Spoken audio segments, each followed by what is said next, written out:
Hello everyone, आज हम बात करने वाले हैं इलेक्ट्रिक फ्लक्स के बारे में। ये जो टॉपिक है फिजिक्स में इलेक्ट्रिक फील्ड को समझने के लिए पढ़ा जाता है और ये बहुत ही इंपॉर्टेंट होती है इलेक्ट्रिक फील्ड को समझने के लिए। तो चलिए इसे बहुत सिंपल तरीके से समझते हैं। सबसे पहले मैं आपको एक इजी डेफिनेशन बताता हूँ इलेक्ट्रिक फ्लक्स का। इलेक्ट्रिक फ्लक्स का इजी में और सिंपल मतलब होता है कि कितना इलेक्ट्रिक फील्ड लाइन्स किसी सरफेस के थ्रू पास हो रही है। जैसे कि इस डायग्राम में आप समझ सकते हैं कि ये सब जो है ये सब एक इलेक्ट्रिक फील्ड लाइन्स हैं एंड ये एक सरफेस है और ये जो इलेक्ट्रिक फील्ड लाइन्स है ये परपेंडिकुलरली इस सरफेस के थ्रू पास हो रही है। इसी को इलेक्ट्रिक फ्लक्स कहा जाता है कि कितना इलेक्ट्रिक फील्ड लाइन्स किसी सरफेस के थ्रू पास हो रही है, उसी को इलेक्ट्रिक फ्लक्स कहा जाता है। अगर बहुत सारा इलेक्ट्रिक फील्ड लाइन्स इस सरफेस के थ्रू पास हो रही है तो इलेक्ट्रिक फ्लक्स हाई होगा, और अगर इलेक्ट्रिक फील्ड लाइन्स बहुत कम पास हो रही हो इस सरफेस के थ्रू तो हमारा जो इलेक्ट्रिक फ्लक्स होगा वो बहुत कम होगा। जैसे कि हम किताबी लैंग्वेज में इजी डेफिनेशन जो है वो है the number of electric field lines passed perpendicularly to the surface of body is called electric flux. वही लिखा हुआ है कि number of electric field lines passed perpendicularly to the surface of the body, यानी कि कितना इलेक्ट्रिक फील्ड लाइन्स किसी surface के थ्रू पास हो रही है उसी को इलेक्ट्रिक फ्लक्स कहा जाता है। It is denoted by phi, इसे फाई से डिनोट किया जाता है। ये जो सिंबल है इसे फाई कहा जाता है। It is a scalar quantity, ये एक स्केलर क्वांटिटी होता है जिसमें सिर्फ मैग्नीट्यूड का बात होता है, इसमें डायरेक्शन मैटर नहीं करता है। उसके बाद आप ये जो डायग्राम है इसे भी कॉपी में बना लेंगे और ये डेफिनेशन भी लिख लेंगे। उसके बाद देखो नॉलेज, यानी कि इलेक्ट्रिक फ्लक्स हमें किस बात की नॉलेज देती है।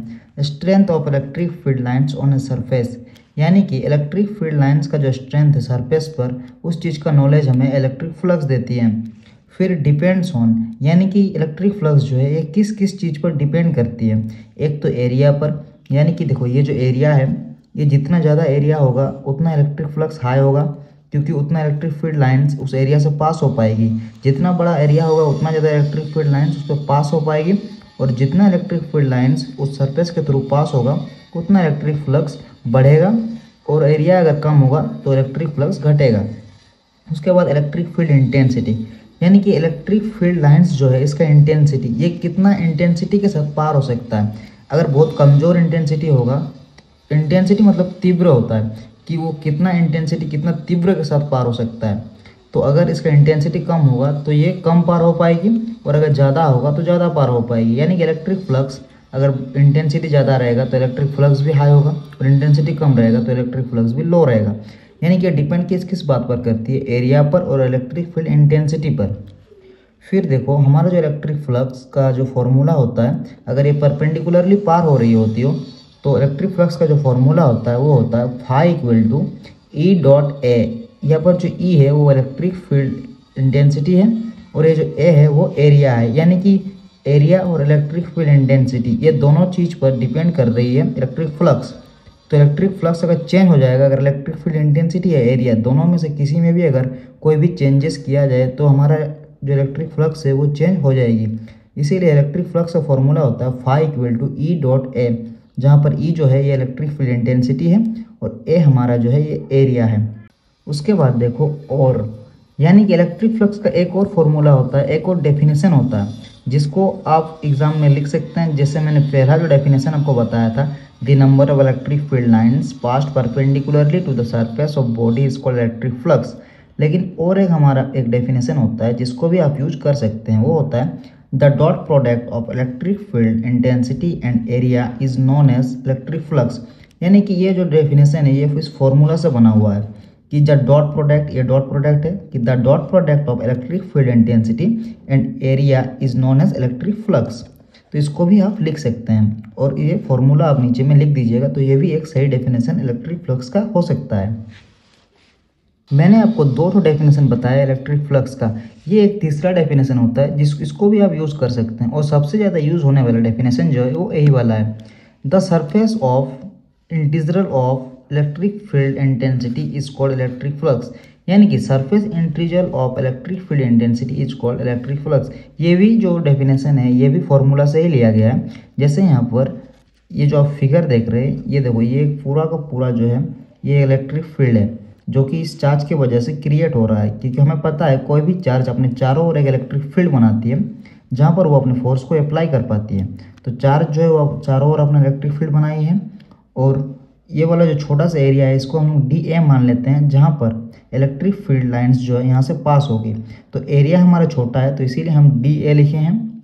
तो इसीलिए इलेक्ट्रिक फ्लक्स जो होगा कि इसमें बहुत कम इलेक्ट्रिक फील्ड लाइंस पास हो पाएगी, क्योंकि इसका एरिया कम है, और अगर एरिया कम है तो इलेक्ट्रिक फील्ड लाइंस कम पास हो पाएगी, और अगर इलेक्ट्रिक फील्ड लाइंस कम पास होगी तो हमारा इलेक्ट्रिक फ्लक्स भी छोटा होगा, क्योंकि एरिया छोटा है।